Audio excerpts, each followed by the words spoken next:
reklamo na naman yung anak ko.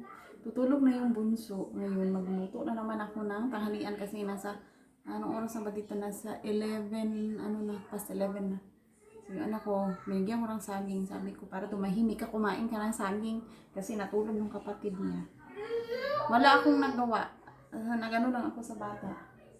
Tapos yung pangalan doon, yung daddy niya sa labas kasi inaayos yung, may mini, tawag doon?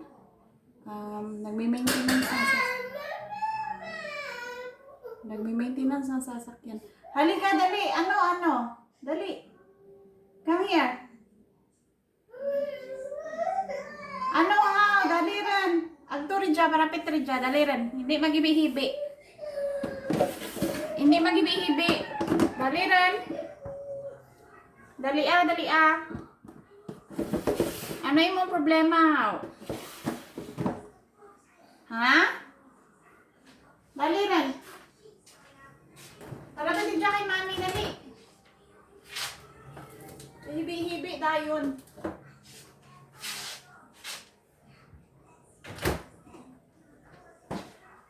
Ganyan yan siya. Kasi ito may binili yung asawa ko na pork shoulder crackling. Pang roast ba? Pero ang gagawin ko, hiwain ko siya tapos i-marinate ko ng pang barbecue kasi yan ang gusto niyang kainin. Saka yung anak ko din na panganay, yan ang gusto din niyang kainin.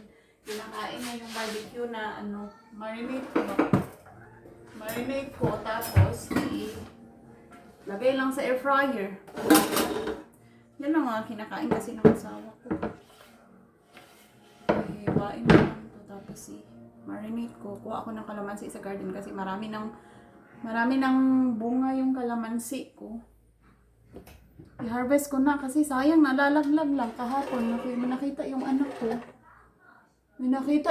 ko. Pinaglaruan ng kahapon yung kalamansi na nahulog ba.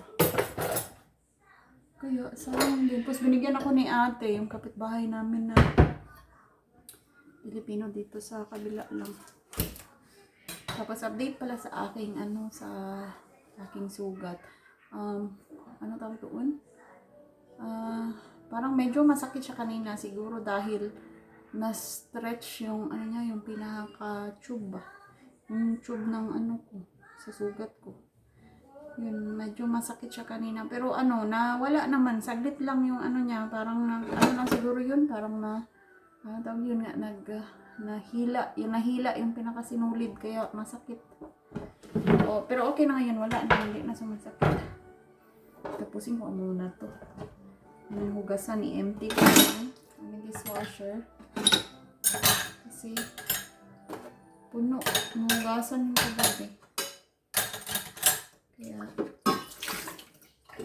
i-empty ko. Tapos ko na itong hiwa. Tapos ko na